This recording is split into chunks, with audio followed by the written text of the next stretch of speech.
Good morning all friend, আশা করি তোমরা সবাই ভালো আছো আর আমিও খুব ভালো আছি। সকাল সকাল আমি একটা ভিডিও নিয়ে চলে এলাম, আর কি ভিডিও নিয়ে এসেছি সেটা তোমরা দেখতে থাকো আর পুরো ভিডিওটা আমাকে দেখো। আমার এনএন লাইফস্টাইলের নতুন একটা ভিডিও। এটা ছিল আমি প্রথম স্বাধীনতা দিবস পালন করছি। আমি সব কিছু জানার পরেও কিন্তু কোনোদিন তুলতে পারিনি, তার কারণ একটাই, তোমরা ভালো করেই জানো যে আমি হেঁটে চলে বেড়াতে পারি না।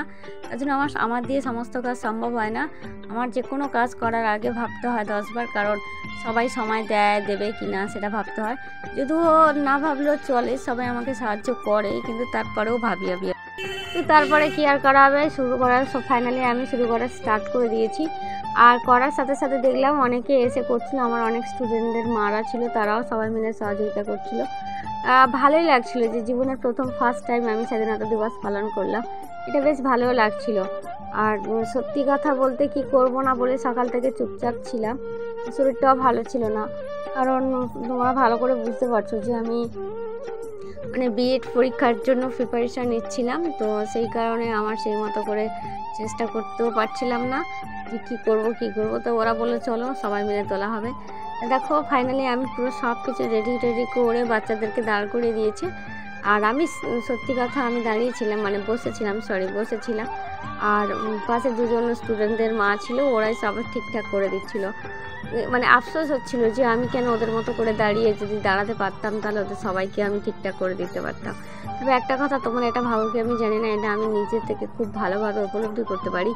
নিজে করা কাজ আর অন্য কেউ করে দেওয়া কাজ, দুটোর মধ্যে অনেক পার্থক্য। তার কারণ একটাই, আমি বসে থেকে হয়তো ওদেরকে পরিচালনা করি, কিন্তু মাঝে মধ্যে ইচ্ছা হয় ভগবান কেন আমাকে এই মুহূর্তে দাঁড় করিয়ে দেয়নি।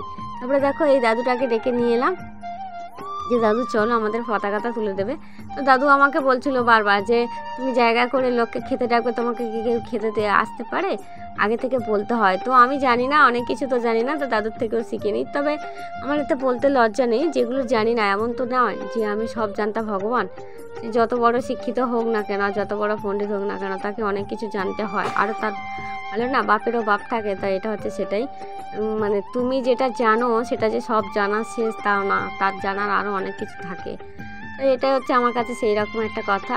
এই দাদুটা আমাকে ওইভাবে বলছিল সেই দিনে, আর কি করে বলছিল যে তুমি জায়গা করে যদি কাউকে ডাকো খেতে, তো সে কি তোমার খেতে আসবে, তার আগে থেকে বলতে হবে যে আমাদের বাড়ি খেতে এসো, কি খেতে যাবে কালকে, এটা এরকম বলতে হয়। আমি বললাম আচ্ছা ঠিক আছে দাদু, আমি শিখে নিলাম তোমাদের থেকে। আমার এতে কোনো লজ্জা নেই, বুঝেছো, যে আমি জানবো না, আমি এত বড় শিক্ষিত বলে আমি কেন জানতে চাইবো, কেন বললো, এইসব নিয়ে আমার কোনো কৌতূহল নেই। আমার কাছে কথা জানতে হবে, সে যেভাবে হোক জানলাম। তারপরে দাদুকে বলছিলাম দাদু সরাসরি দাঁড়াও, একটা ক্যামেরা করি। এখানেও সত্যি কথা আমি ক্যামেরা করতে পারছিলাম না, একটা স্টুডেন্টদের মা করে দিচ্ছিল। ভুল হতে পারে, আমার ক্যামেরাগুলো অনেক কিছু ভুল থাকতে পারে, কারণ আমি ক্যামেরা করি না। তারপরে দেখো ফাইনালি দাদু আমাদের পতাকা তুলে দিল, ফুলটাও খুব সুন্দর পড়লো, সবাই মিলে হাততালি দিচ্ছিলাম। আর এখানে একটা স্টুডেন্টদের মা ছিল, ও বলছিল যে দেখো এই আমাদের ম্যাডাম। আর এত কিছু করছি, সবাই মিলে বলছিল দিদি তুমি তো আজকে একটু ভালো করে সাইডারি পড়তে পারতে। আর তোমাদেরকে বললাম না একটু আগে যে আমার তলার কোনো ইচ্ছে ছিল না, জোর জবরদস্তি তলা হলো, তো ভালোই লাগলো। আর আমার সাজার কোনো ইচ্ছেও নেই, আর সাজতেও পারি না।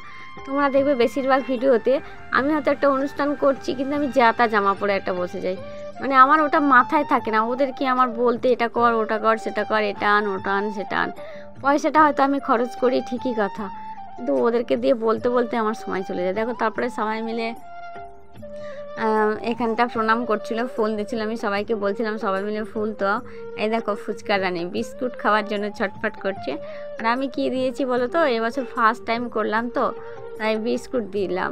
তো আশা করি তোমাদের আশীর্বাদ থাকলে, কি ভগবানের দেওয়া আশীর্বাদ যদি থাকে, আমি যে কোনো কাজ যদি হাত দিই তো আশা করি সাকসেসফুল না করে ছাড়ি না। তো ফাইনালি দেখা যাক সামনের বছর কি দিতে পারি।